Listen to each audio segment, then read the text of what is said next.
हे भगवान कौन गलती बेरे एकदम एकदम सजा हमरा के मिलता का करी कुछ समझ में नहीं कि और का कतरी छोटकी का बैठल बाड़े बता। दीदी कुछ ना ऐसे मन ना लागत रहे कि पता नहीं कितना सुना सुना घर मन लागत रहे बिल्कुल मन वो तो बात पहले बा का करू भगवान देखो का करेला केकर शौक ना हो कि घर में तनी बाल बच्चा खेलता सन रोता सन। हमरो बहुत शौक बा कि हमरे घर में एगो नन्हा मुन्ना बच्चा आई कितना अच्छा लागे आंगन तब का आंगन में लड़का रहला सन तो ठीक रहला लेकिन अब का करू। अच्छा भगवान हरम देर होला अंधेर थोड़ी ना होखेला ज्यादा ना सोचल जाला। का करता हो? अरे का कहते नहीं बोली। अरे सोचलिए कि चल जल्दी बाजार ले ले कुछ घरे बनावे खातिर। हाँ तो सब्जी और आलू जाके अपन सब्जी ले आ दी। का दालू लेबे बा छोरी। दाल बाटे बस खाली रहर के ले हम सब बाटे चना के ले हम तो कुछ बनावे नहीं देना चाहिए। अच्छा ठीक है लेबो ना थोड़ा लेबो ना। लेबो हम ले ले। लॉकडाउन में सबका दिमाग खराब हो रहा है वो। लेबो हां ले आओ दे लेके तो ठीक है बढ़िया से सब ले लेम। अरे थी ले लेम चाय पत्ती ले लेम चाय नहीं के बनाने की। ठीक है चल। अरे बाप हो बाप बड़ा घर सुना सुना लागता हमरा लड़का खिलावे के मन बा। ई नहीं केकरा पता कि घर में करनामा सब हम ही कर बनी। जब आपन कोख मार दिहनी आपन बाल बच्चा के मुंह ना कही एक और लड़का होखे दे हम आ माई बनी लड़का खिलावे के शौक बा हमरा रहते ते जितने जी कहो मैं ना बन सकेले।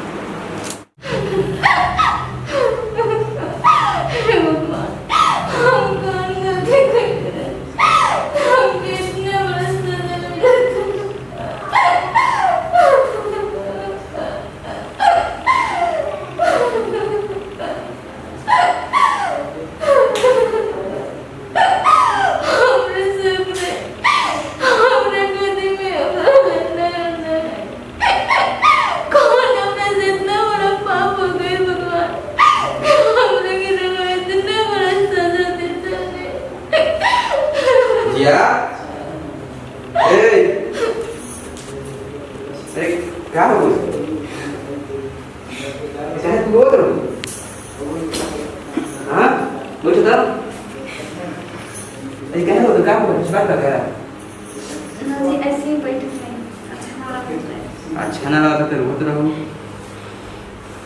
हाँ क्या बात बताओ। इतना दिन शादी पहला पर हमने के गोद कितना सुना सुना। हाँ ये तो तू ठीक कहता यहाँ भइए कुछ भइल और ना हमनिए कुछ हो पता भगवान पता ना कोना जन्म के हमनी के बदला लेता हूँ। आतना दिन से हमने कतना देवता पितर का ना कोई नहीं जाए और लड़की के दिल में गोला सा रहेला कि ओकरो गोद भरे और समय से कुछ ना होगा तो गांव भर भी गलत सोचेला और गलत तरीका से बात भी करेला।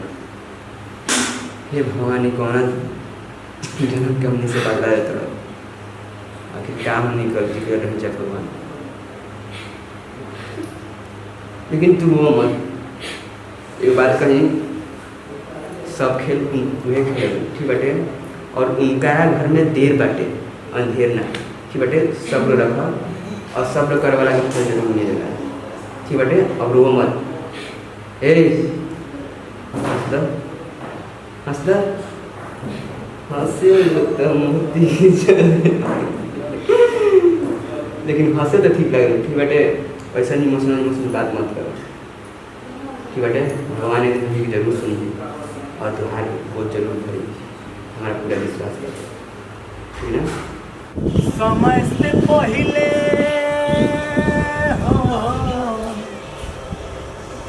समय से पहले भाग्य से ज्यादा कुछ ना मिल पाई। समय से पहले भाग्य से ज्यादा कुछ ना मिल पाई। राह में निकल चलाए राही मंजिल जाने कहाँ भेटाई। राह में निकल चलो ए राही, मंजिल जाने कहाँ बेटाई। गोल लगा था नहीं। अरे खुश है।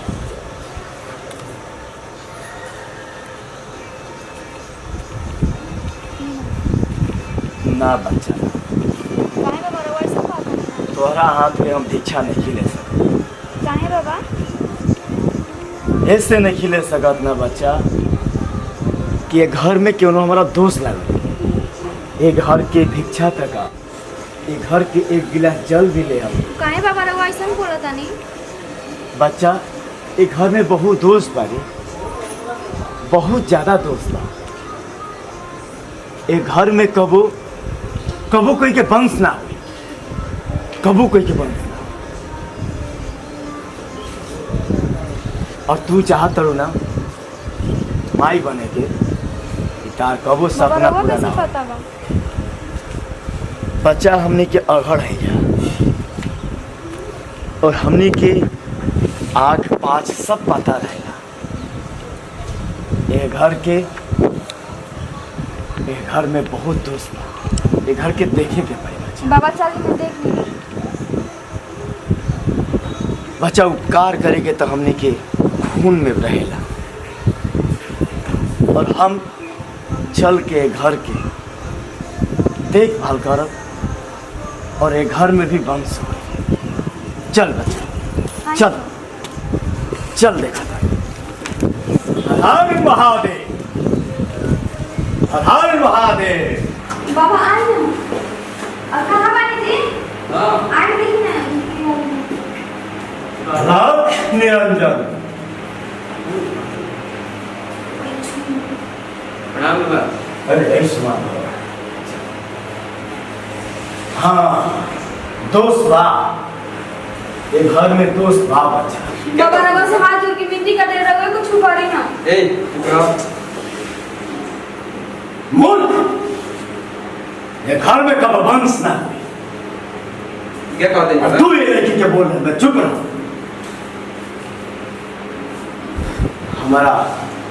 हमारा घर से काम होता है, लेकिन जैसे ही दुआर पड़नी है, जैसे ही लेके मैं भिक्षा देवे के लिए हमारा लागल है कि ये घर में बहुत बड़ा घोर अनर्थ हो चुका था।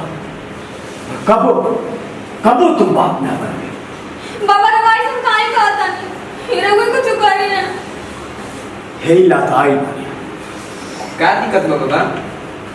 ये घर में एक और स्त्री भी है, जो कि बहुत नास्तिक भी है। एक घर में स्त्री?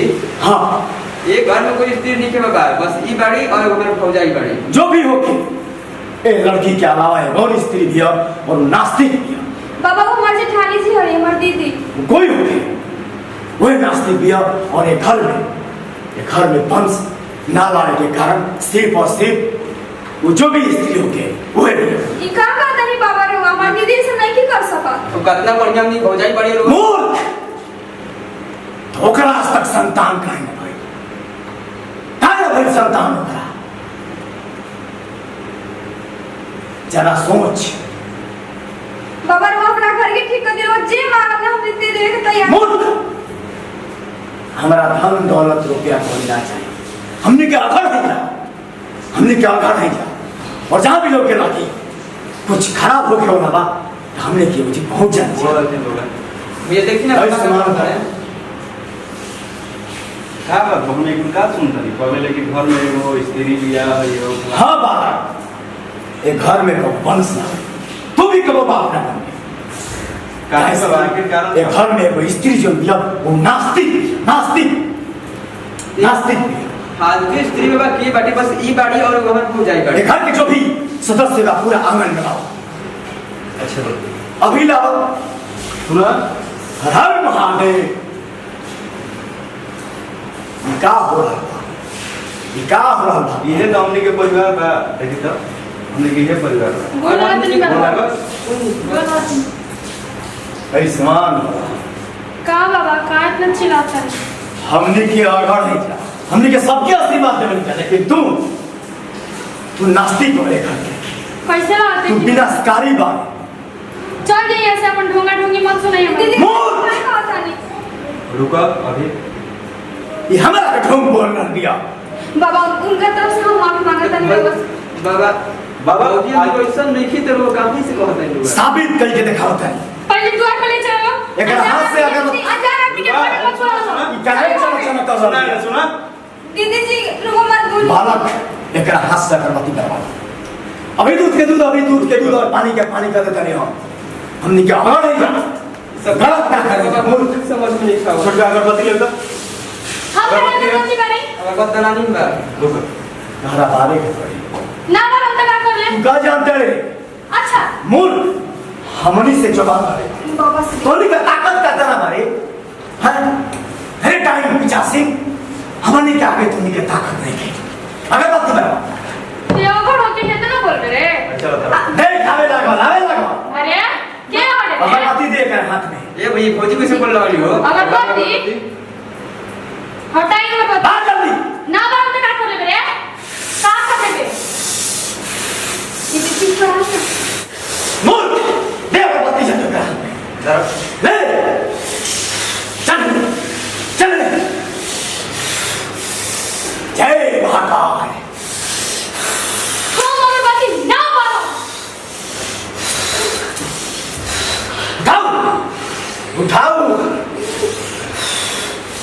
उठाओ जल्दी बैठो बैठ मूर्ख बैठ ढंग बैठा से सब अगरबत्ती बात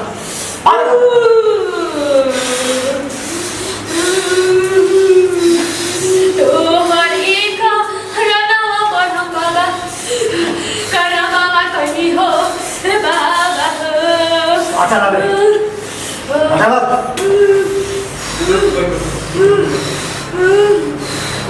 चल माला दे माला दे कतिया बाबा हम माला रख रे रमावा कही रे डरा डरे है बाबा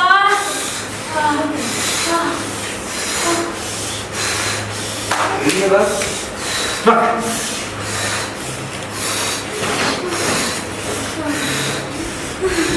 एक घर पे आता ना सपतिया जनी जी हे बाबा हो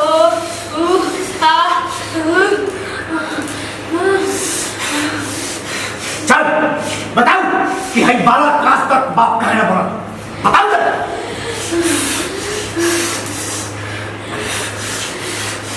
ये हम कैसे जानो हमरा नहीं है मालूम। मुंह से बहुत कितने का कर ले भाई हम कुछ नहीं करे। बानी बानी तोरा गाँव बानी अभी अपना साथ सब फेंको ते खत्म करो ले भाई हदाना में हम अपरले बनी हो हे बाबा हो। बोल रे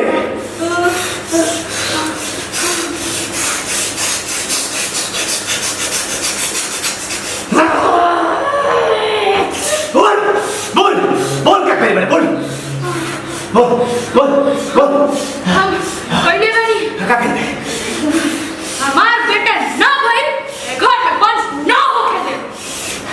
तू के करे भी जाकर सिखा ले काहे सिखा ले तोरा का करत तो भाई है बात ना बनो ही लड़की माई ने बनो के खुशी मिलत खुशी हम हनी हम बतावा तनी हम एकर गोती नहीं हनी दीदी मार कोई ना काम कर दे मार कोई नहीं एकर के घर के पास ना चले दे हो।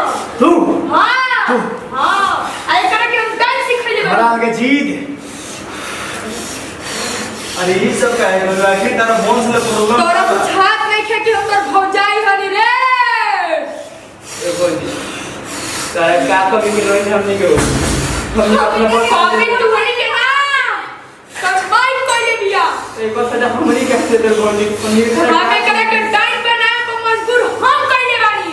सारा का अपन माई देखो मन नहीं तेरे बोल दी क्योंकि हम से कैसे क्या तू कोई इहो बेटा नहीं बोलने रहे लेकिन बनावे को डाइट तो हम मजबूर कइले हनी।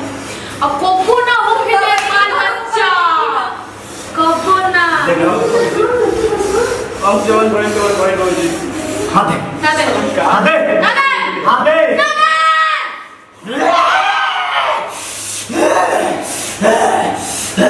हां दे रख जल्दी बाबा ठीक करी ना बाबा ये सब हमने के घर से दूर करे देख बाबू देख पापा चौगलेला आओ आओ आओ आप पेहुआ आउते हूँ देखिए हमने आपकी चढ़ा पड़ा था भाई हे माई अभड़ जाने अभड़ के शक्ति काम ना करे से माई काम नहीं करते हे माई आओ ना तू आ ना माई देख ना सत्य है माई आवतरी तू भेज के ओके तोरा दरबार के बाला के कितने खतरा ना जब ऐसा ही होने की माई आओ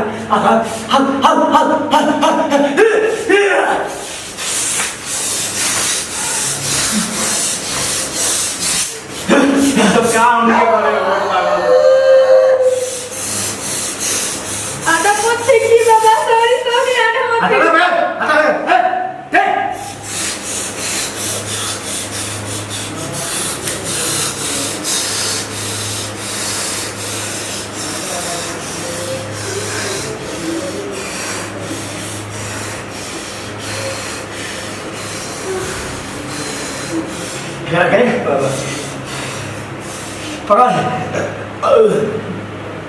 पकड़ जाइए गंगा जी में लाल कपड़ा में या करिया कपड़ा बांध के जला के और गंगा जी में नहा दिए ठीक बा और एक अकेले वाले छोड़ ले फिर आए खासे के कर संस्कार का पति का हाथ नहीं के भाई तो भाई विदेश रहला रे हम दिन से तो नहीं कर रहा रे ओके हाथ से नहीं के भाई यही से प्रोग्राम करता है और एक मुख तोर बड़की भौजाई मर दिया अब तो इनके दोनों के घर में संतान हुई और तो इनके खूब अच्छा खासा हुई ठीक बा ये एक मुट्ठी भर और तो इनके दोनों के जाके गर्भवती व्यक्ति बाहर गया सा ठीक बा कर दिया सा जो बालक देह कैसन बा हैं